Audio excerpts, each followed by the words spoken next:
Après François-Xavier Bellamy, Jordan Bardella, Marion Maréchal, alors on a fait la demande, bien entendu, hein, pour Manon Aubry, pour Marie Toussaint, pour Jean-Yves Pack, et pour... non, on a fait la demande aussi pour Glucksmann. C'est lui, il nous a dit il est occupé. Quand tu dors 18 heures par jour, reste pas de temps après pour faire des émissions. Hein. À 18 heures par jour, plus tu passes le reste du temps sur France Inter, forcément, je peux te dire, une journée, c'est 24 heures. Hein. Voilà. Quand je vois Glucksmann monter dans les sondages, il n'y a rien qui m'énerve plus que ça. Mais vraiment, mais je vous jure que c'est vrai. Je préfère voir Jean-Michel à poil. Ça m'énerve moins. Allez, on va accueillir tout de suite. Merci, s'il vous plaît. Merci, on va accueillir tout de suite celui qui est candidat du Parti communiste français aux élections européennes, Léon Desfontaines. Il est avec nous, applaudissements pour lui.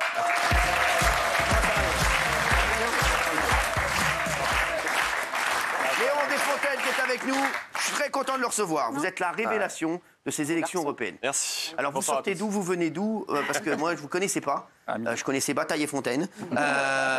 Mais je suis très heureux de vous voir. Et je trouve, et moi en tant que producteur de télé, vous avez un vrai truc. Hein. Merci. Vous avez une répartie. Hein. Merci beaucoup. Vous avez fait quoi comme étude? J'ai fait droit et sciences politiques à la fac d'Amiens. Vous étiez à Amiens, je sais, exactement. Je suis amiénois. Je sais, j'aime bien cette ville. Elle est magnifique. Ah oui, j'ai fait. Elle gagne à être connue. Ouais, je sais, c'est ça, très sympa. Les gens sont très sympas à Amiens.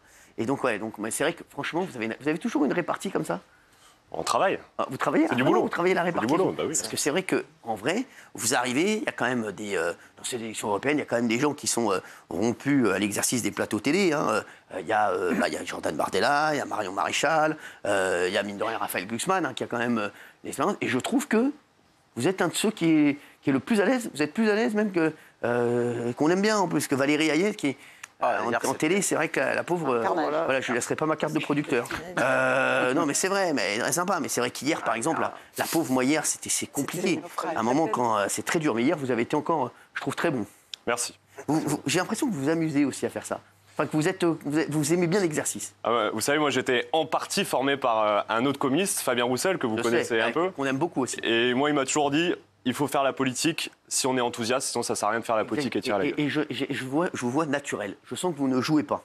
Moi, je parle avec mes tripes, je parle de chez moi, je parle d'Amiens, je parle des gens que je connais autour de moi, de mes amis, de mes parents, de mes grands-parents qui étaient agriculteurs en Picardie. C'est de ça que je parle. Les agriculteurs, voilà, ça c'est important. C'est les agriculteurs, voilà, vous êtes parents agriculteurs en Picardie, donc vous savez bien la détresse dans laquelle sont les agriculteurs. Et les élections européennes, elles sont importantes pour eux parce que c'est en partie à cause de ça qu'ils sont dans une panade incroyable. Justement, comment on peut être aussi jeune, aussi talentueux, aussi sympathique et communiste? Justement, c'est le nouveau visage du Parti communiste. Non, mais plus sérieusement, oui.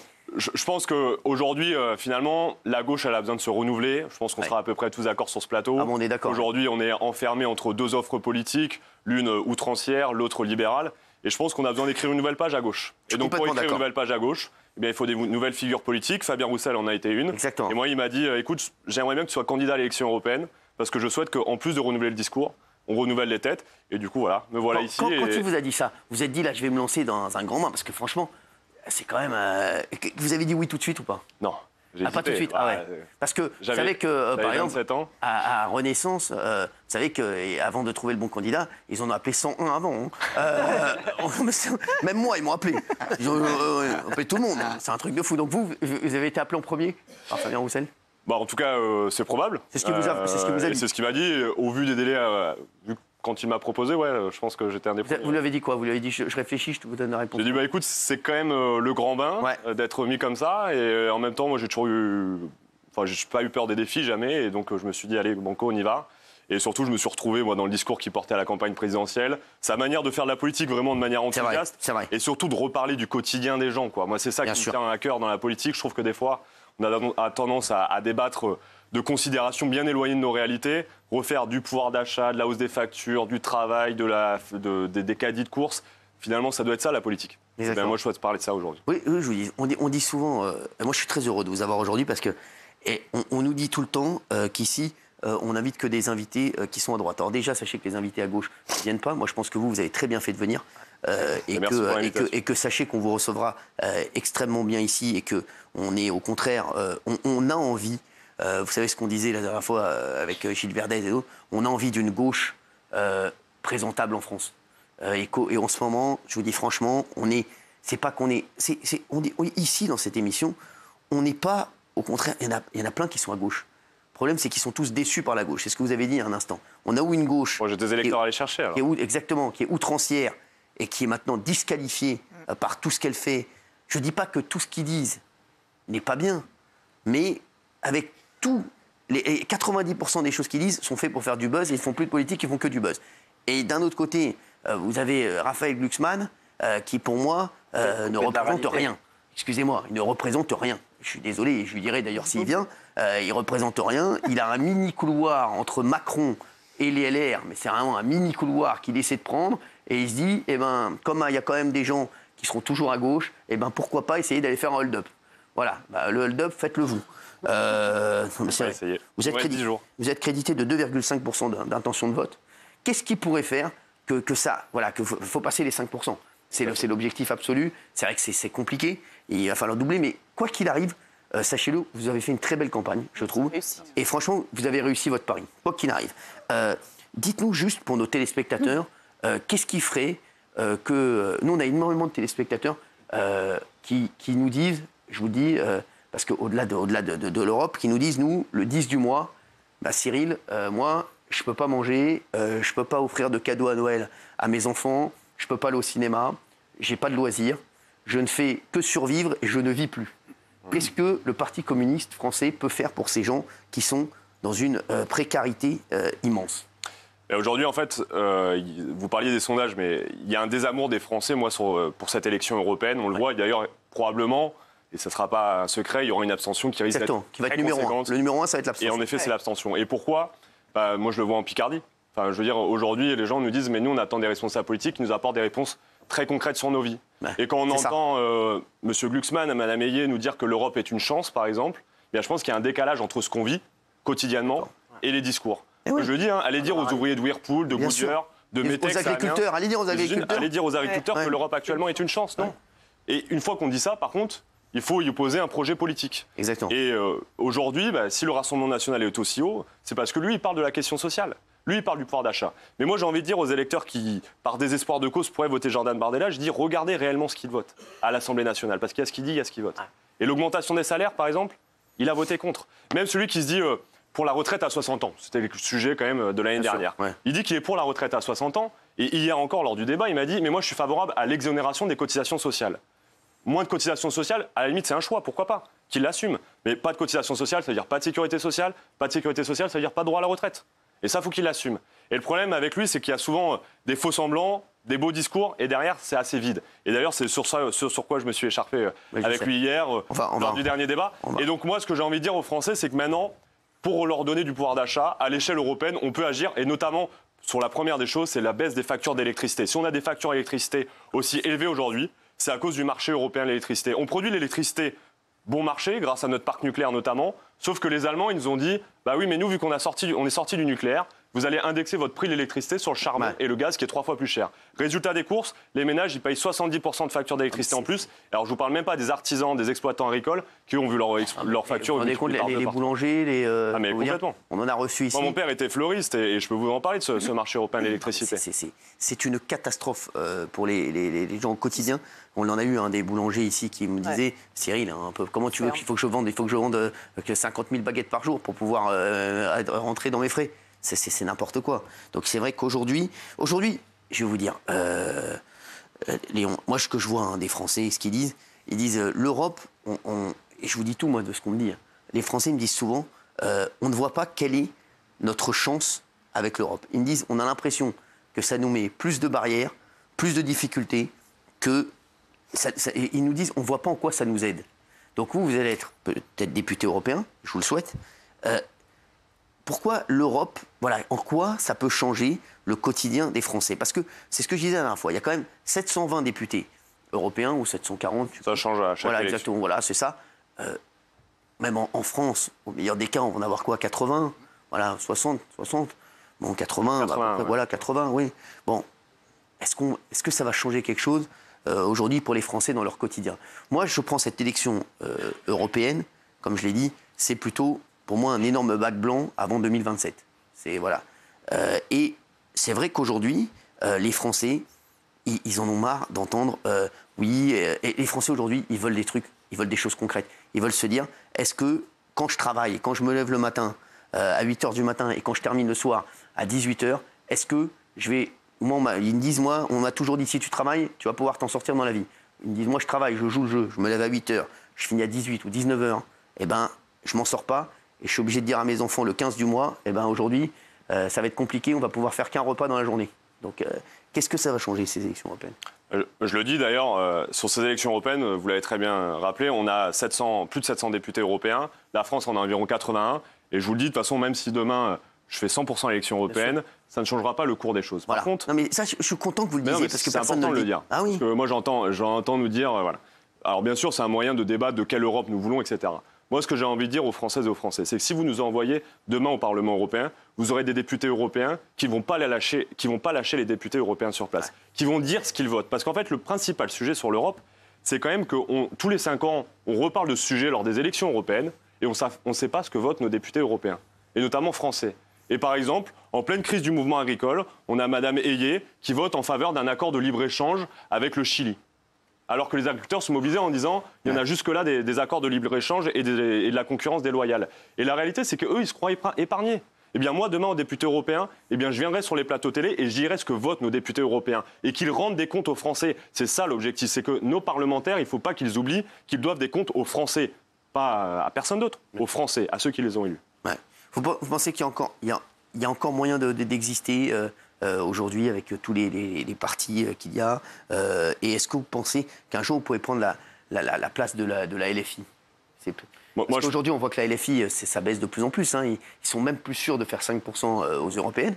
Est-ce qu'il y a justement, il n'y a pas une brèche pour vous mais est-ce que j'ai une question à vous poser, moi.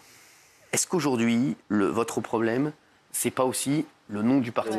Est-ce qu'à un moment vous n'êtes pas posé la question de dire est-ce qu'on ne ferait pas un autre truc qui serait plus à gauche, voilà, mais on enlèverait... Parce qu'on le voit même, je vois à chaque fois Jordan Bardella, c'est le premier truc qu'il vous dit, il vous dit vous êtes communiste, monsieur, donc je n'ai même pas envie de parler avec vous. Voilà, c'est terminé pour vous. Est-ce que vous êtes posé cette question ? Parce que je pense que c'est une vraie question qu'il faut se poser, parce que, en fait, il y a plein de gens qui vous éliminent de facto parce que vous vous appelez le Parti communiste.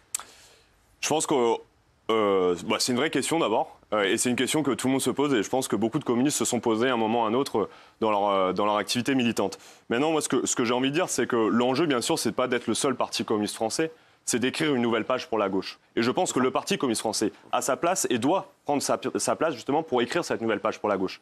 Mais justement, dans ces campagnes européennes, moi, j'ai souhaité pas être que le candidat du Parti communiste. D'ailleurs, c'est ce que j'ai dit à Fabien Roussel lorsqu'il m'a proposé, j'ai dit, moi, ça me va d'être tête de liste aux élections européennes, mais je veux qu'on crée un rassemblement avec celles et ceux, en tout cas, qui se retrouvent dans le projet politique que nous portons, à savoir de parler de la hausse des factures d'électricité, de parler de l'accès à une nourriture saine, équilibrée, de pouvoir acheter français, de pouvoir augmenter les salaires. Voilà, sur ce sujet-là, moi, je suis prêt à rassembler toutes celles et ceux qui sont prêts à venir avec nous. Vous n'êtes pas... Et donc, on a créé aujourd'hui, et donc, notre liste, ce n'est pas la liste du Parti communiste français, c'est la liste de la gauche unie. Pourquoi ? Pour le monde du travail. On a voulu mettre dans la dénomination de la liste le monde du travail, parce que c'est ce pour quoi on se bat. Et il y a un tiers des membres de cette liste, notamment Emmanuel Morel, par exemple, opposition éligible en 3e position, qui est député européen sortant, qui avait été élu sur la liste de la France Insoumise, mais qui ne se retrouvait plus dans ce projet-là, et qui est aujourd'hui avec nous. Et donc, moi, ce que j'ai envie de dire, c'est que demain, la gauche qui sera majoritaire dans ce pays, c'est cette gauche qui sera capable justement de parler à tous les Français, peu importe leur vote, peu importe leur situation géographique, mais qui parle à tous les Français. Et pour ça, on aura des anciens militants de la France Insoumise, des anciens socialistes, des gens qui viennent de la société civile, peu importe. Et tous ensemble, on écrira cette nouvelle page de la gauche. C'est celle qui sera majoritaire demain. J'ai regardé le Front National, ils sont devenus le Rassemblement National. Et c'est vrai que je pense que, après je n'ai pas de conseils à vous donner, je pense que vous allez devoir passer par un changement d'appellation. Parce que je pense que si... moi, le Parti communiste, à une époque, c'était le 3e parti de France. Hein. C'était extrêmement puissant. Ça faisait entre 15 et 20% d'électeurs. Et c'est vrai qu'on l'a vu, le Front National, eux, ils ont eu l'intelligence de se dire on va s'appeler maintenant Rassemblement National. C'est juste en fait un changement de nom. Et à chaque fois d'ailleurs ils s'en servent et ils disent vous avez vu, ah ben non, nous c'est plus le Front National, c'est le Rassemblement National. Vous, je pense que, parce que je pense que vous avez plein de gens qui ont envie d'adhérer à vos idées, de vous suivre et de se dire il y a peut-être un vrai projet à gauche, et la barrière du nom Parti communiste fait que malgré votre discours qui est extrêmement intéressant et qui s'entend parfaitement, il y a plein de gens qui disent il y a cette barrière-là. Gilles, par exemple, toi, tu vois, je sais que tu pourrais voter pour Léon aux européennes. Mais j'ai voté la dernière fois pour son mentor, M. Roussel. Exactement. Et moi, j'ai voté pour M. Roussel. Mais là, très honnêtement, je me dis, si je vote pour vous, vous allez faire 2%, 3%.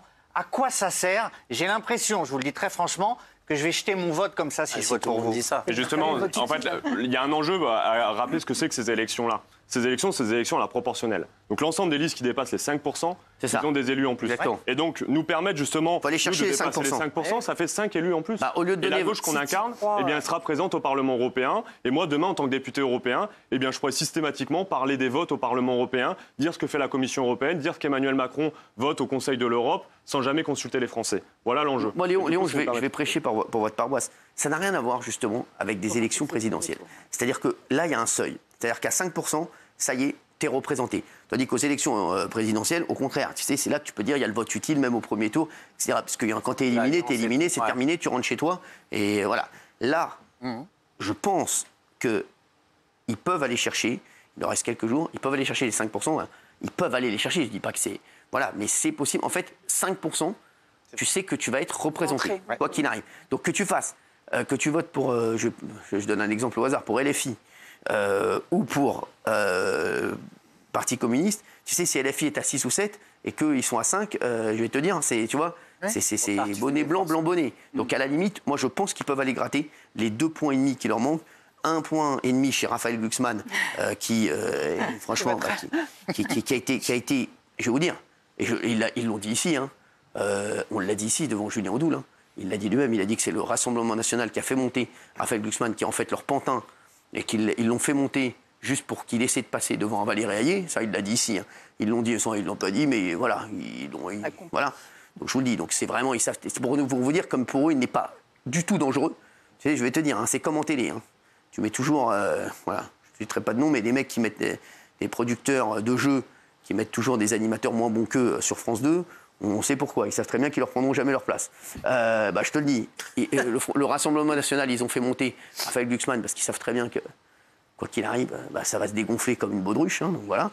Ils n'ont pas fait monter Léon. Ils n'ont pas fait monter, mine de rien... voilà. Ce qu'ils voulaient, c'est que Hayet termine 3e. Ouais. Donc voilà. Ils s'en sont même pris à Léon hier. Hein. Oui, mais Léon et tout. Bon, mais Léon et Jordan Bardella, c'est devenu, ça y est, c'est devenu très drôle. C'est deux. On a le même âge. Voilà, c'est ça, c'est deux super-héros. Ils adorent d'une série de Marvel. Ils adorent se vanner, les deux. Ça, c'est toujours sympa. Mais c'est vrai que, voilà, ils peuvent aller chercher 1 point ou 1,5 point chez Glucksmann et 1 point chez la LFI. Parce qu'on voit bien que la LFI aussi, à un moment, tu peux très bien te dire ça pour la LFI. Tu peux très bien te dire pourquoi je vais leur donner un vote, ça va être jeté. Donc à la limite, je trouve que c'est plus intéressant d'avoir de nouveaux entrants. Oui. Oui, la première préoccupation des Français, c'est le pouvoir d'achat, vous l'avez dit. Mais la deuxième et la troisième, c'est la sécurité et l'immigration. C'est ça, oui. Et malgré tout, aujourd'hui, en Europe, on voit que globalement, l'Europe, elle est droite dure et extrême droite. La gauche est plutôt moribonde et le Parti communiste, n'en parlons pas. Donc vous, sur les sujets comme l'immigration et la sécurité, c'est quoi votre positionnement? Qu'est-ce que vous en pensez quand on parle aujourd'hui, dans l'émission tout le temps, des OQTF, de l'insécurité, de l'explosion de l'insécurité? C'est quoi la position du Parti communiste là-dessus? Parce que la LFI, on sait, on aime. Enfin, moi personnellement, j'aime pas. Je pense que pendant très longtemps, la gauche, mais parce qu'on n'était plus présent aussi, hein, mais la gauche a complètement abandonné certaines thématiques. La question de la sécurité, c'est un bon exemple. Enfin, je veux dire, moi, je viens d'Amiens. Encore une fois, je parle souvent de mon territoire. J'ai grandi à côté du quartier du Pigeonnier d'Amiens, un quartier nord d'Amiens, et les premiers sujets qui nous sont évoqués, enfin les premiers Français qui parlent d'insécurité, c'est ceux qui habitent dans les quartiers populaires. Et en fait, finalement, c'est celles et ceux qui votaient pour la gauche avant. Et qui finalement ne votent plus parce que justement la gauche n'a pas été à la hauteur sur la question de la sécurité. Et moi je le dis, il ne faut pas tergiverser sur ce sujet. Bien évidemment, il faut faire preuve à la fois de fermeté, mais il faut aussi plus de fonctionnaires de police. Moi j'ai toujours dit, et d'ailleurs Fabien Roussel on l'a dit, on proposait de recruter 30 000 fonctionnaires de police en plus parce qu'on a besoin d'avoir des fonctionnaires sur le terrain, des fonctionnaires qui soient capables justement d'assurer la sécurité républicaine. Et oui, il faut le dire, aujourd'hui, on a des territoires qui sont malheureusement abandonnés par l'État. Et notamment dans tous les aspects des services publics, c'est vrai dans l'école, mais c'est vrai aussi dans la sécurité, bien évidemment. On sent dans votre discours, c'est ça qui est fou, c'est que vous appelez le Parti communiste, voyez ou pas, et on vous sent beaucoup moins à gauche que la LFI. Ça dépend ce que vous catégorisez à gauche ou à droite. Moi, je me sens aujourd'hui, en tout cas, fidèle aux valeurs de ce qu'a été la gauche authentique, la gauche populaire, celle qui finalement a toujours été fidèle à ses valeurs, et celle qui finalement était majoritaire il y a quelques années dans notre pays, qui malheureusement a trahi pour certaines d'entre eux, et je pense notamment au quinquennat François Hollande. Mais je veux dire, cette gauche populaire, elle existe encore. Maintenant, c'est à nous d'aller reconvaincre les électeurs d'aller voter pour nous. Vous pouvez le redire, le quinquennat de François Hollande, parce que c'est bon. Je peux vous dire, on décompte, il a 5 ans avec François Hollande. Il a déclaré qu'en 2012, chez lui, ils ont fait la fête, et qu'en 2013, ils ont déchanté. Tout à fait. Moi, je viens pas d'une famille de militants politiques, encore moins communistes. En 2012, nous, c'était le retour de la gauche au pouvoir, c'était la fête à la maison. Vous n'avez pas vu désillusion. Vous n'avez pas vu que c'était François Hollande? On s'est leurré. Mais ça veut dire on a cru, mais non, mais parce que le discours, il portait un discours, mon ennemi c'est la finance, etc. Et derrière, il a fait pire que Sarkozy. Vous savez quand j'ai pleuré, moi? Dites-moi. Quand il a fait son mois président, là, pendant le débat. J'ai dit, les mecs, on est mort. Moi, président, je me suis dit, je peux vous dire, là, on est mort. Moi, président. J'ai dit, les gars, on va prendre 5 ans dans la tête, on est mort. Qu'est-ce qu'il a fait? Il a amené des croissants, il a vendu un scooter. Voilà ce qu'il a fait en 5 ans. Mais est-ce que ça veut dire que le divorce est acté pour vous avec les autres partis de gauche? Parce que visiblement, vous étiez quand même dans la NUPES, donc ça veut dire que voilà, c'est fini pour vous? Moi, honnêtement, je fais la distinction. On parle beaucoup de la France insoumise, mais honnêtement, la France insoumise, c'est très hétérogène. Aujourd'hui, on voit dans leur système, dans leur. Je sens que vous avez envie qu'il y en a qui vous rejoignent. Mais moi, je tends les bras, justement, et les mains surtout, à toutes celles et ceux qui souhaitent se retrouver dans notre discours politique. Et je le dis, écrivons les pages ensemble. Vous allez avoir la question du bateau dans un instant. Comme Marion Maréchal, attention. Elle va arriver, la question du bateau, attention. C'est vrai que le mot communiste, il fait très peur. Moi, j'ai l'impression que communiste, c'est l'anticapitalisme, la haine des riches. Est-ce que vous pouvez nous expliquer concrètement ce que c'est pour vous votre la haine des riches, il est à côté de Bernard Montiel, il est très content. Donc, je vais vous dire, on parle souvent. Pas du tout la haine des riches. Hier, dans cette émission, on parlait des gens qui gagnaient 5 000 euros, 6 000 euros, 10 000 euros par mois. Est-ce que ça, par exemple, vous ne voulez pas de ça? Quelle est votre vision du communisme en 30 secondes? Non, il y a beaucoup de stéréotypes sur, en effet, 5 000, 10 000 euros, etc. Moi, c'est pas ça mon sujet. Mon sujet, c'est de dire, on produit tant de richesses dans notre pays grâce aux fruits, justement, de nos artisans, nos exploitants agricoles, nos travailleurs, etc. On produit des richesses. Et moi, je souhaite que ces richesses, elles puissent permettre une chose, c'est l'épanouissement et l'émancipation de chacun. Ça veut dire que chacun puisse avoir accès à la meilleure qualité de formation, accès à la sécurité, accès à l'égalité républicaine, à la fraternité, à tout ce qu'on défend aujourd'hui finalement dans la République française. Mais pour ça, il faut que dans l'ensemble des richesses produites, eh bien, elles soient redistribuées. Et surtout, moi, ce que je souhaite, c'est que celles et ceux qui travaillent, les travailleurs, puissent vivre dignement de leur travail. Est-ce qu'être riche, c'est bien pour vous? Mais ça dépend ce qu'on entend par être riche. Vous savez, moi, gagner 10 000, 20 000 euros par mois. Il y a une anecdote pendant la campagne de 2022. On m'a demandé qu'est-ce que c'est qu'être riche. Bon, je trouve que c'est très abstrait être riche. Chacun a sa définition de ce que c'est qu'être riche. À l'époque, j'étais payé au SMIC. Par exemple, je suis riche en fibre. À l'époque, j'étais payé au SMIC et je dis, pour moi, être riche, c'est gagner 2 500 euros par mois parce que si moi je gagnais ça, je me serais considéré comme riche. Par exemple, un chef d'entreprise qui veut créer du capital, qui veut amasser le plus d'argent possible, est-ce que c'est quelque chose de sain selon vous? Il faut arrêter avec ça. Mais ça dépend encore une fois. Le chef d'entreprise d'une PME qui crée l'emploi, qui crée des emplois utiles pour la société, moi j'ai pas envie de lui jeter la pierre. Par contre, un chef d'entreprise comme le patron de Stellantis, par exemple, Carlos Tavares, qui lui a un salaire qui est exorbitant et qui est en train de supprimer des emplois en France, bien lui je pense qu'il ne mérite pas son salaire, par exemple. Voilà. Non, mais ça, c'est intéressant ce qu'il dit. mais ça, c'est Vraiment, c'est intéressant. Ah, voilà, joli. Léon, vous n'aimez pas Mélenchon? Je le porte pas dans mon cœur. Bah justement. Mais parce que... En fait, vous savez, moi, je suis arrivé à la politique, entre autres, par les discours de Jean-Luc Mélenchon, pour être tout à fait honnête, notamment lors de la campagne présidentielle. Je fais partie de cette génération qui a découvert la politique, la gauche, à travers les discours de Jean-Luc Mélenchon. Et ce que j'ai observé, c'est que le Jean-Luc Mélenchon de 2012, eh bien, il a beaucoup évolué. C'est ça. Mais moi, je vous dis, moi, je l'ai défendu 50 fois sur ce plateau. Il a évolué. Même en 2017, je l'ai défendu. Mais à la limite, la question, c'est pas est-ce que je l'aime ou je l'aime pas. La question, c'est est-ce que Jean-Luc Mélenchon sera en capacité de faire gagner la gauche? Parce que moi, c'est ça mon débat. Ouais. Je suis pas là pour me faire des amis ou pour me dire un tel, je trouve très sympa, etc. C'est un plus. Avec qui vous entendez le mieux là dans les débats? Je m'entends bien avec Marie Toussaint, par exemple, avec qui on s'entend bien. Mais par exemple, François-Xavier Bellamy, avec qui on a des désaccords sur. Ouais, mais tout le monde s'entend bien avec lui. Il est très sympathique. Ouais, il est au demeurant, il est très moi, sympathique. je l'invite. Dès que je fais un bowling, je l'invite. C'est un bonheur. Non, mais en plus, on partage l'idée. Enfin voilà, il y a quand même eu dans l'histoire de France une histoire avec le gaullisme et les communistes, quand même, qui ont réussi à travailler ensemble. Ouais. Et des fois, on retrouve cet héritage sur la défense, par exemple, du nucléaire. Bon, on se retrouve. La seule différence, c'est que lui, il est pour la concurrence et nous, on est pour créer un grand service public. Voilà, il y a quand même des distinctions, mais on arrive. Et puis surtout, il est cordial. Ouais. Justement. Alors là, vous êtes 3. Il y en a 3 sur une barque. Il y a Éric Zemmour, Marine Le Pen et Jean-Luc Mélenchon. Vous devez en sauver 2 et il y en a un qui se noie. Vous sauvez qui? C'est horrible comme question. C'est horrible comme question. C'est fictif, hein, vous êtes la fiction. Non mais honnêtement, de toute façon, il faut sauver le maximum de gens. En règle générale, on peut combattre les idées, mais il faut pas. Non mais il reste un peu plus longtemps. Michel sauver mon. Il y en a un qui rentre à la nage. Non mais honnêtement, par contre, bien sûr, honnêtement, j'ai quand même plus de proximité avec Jean-Luc Mélenchon quand même. J'ai beaucoup de désaccords qu'avec les deux autres. Donc Jean-Luc Mélenchon sûr. Oui, et les après, deux entre autres. Marine Le Pen et Éric Zemmour, c'est quoi? Malheureusement, il n'y a qu'une place sur le bateau. Léon Desfontaines qui était avec nous. Franchement, je vous souhaite vraiment un très bon score, je vous dis, lors des prochaines élections européennes. Et j'espère que ça vous fera une dynamique pour la suite. En tout cas, franchement, vous êtes la révélation Un grand merci des élections européennes. Et je voudrais dire, Fabien Roussel ne s'est pas trompé, contrairement à d'autres. Merci d'avoir été avec nous. Merci.